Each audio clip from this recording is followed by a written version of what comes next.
The inventions of the rubber band, safety pin, light bulb, can opener, tape, and airplane. The safety pin was invented by Walter Hunt. Hunt's pin was made by twisting a length of wire.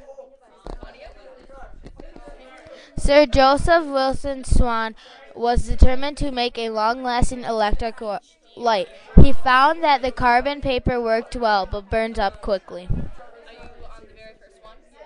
The can opener was invented in 1858 by Ezra Warren of Waterbury, Connecticut, USA. The first rubber band was made in 1845 by Stephen Perry.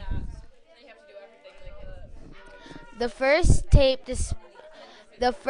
dispenser with a built-in cutting edge was invented in 1932 by John A. Boren, another 3M employee. The first working airplane was invented, designed, made, and flown by the Wright brothers, Wilbur Wright and Alvin Wright, in 1867 and 1912.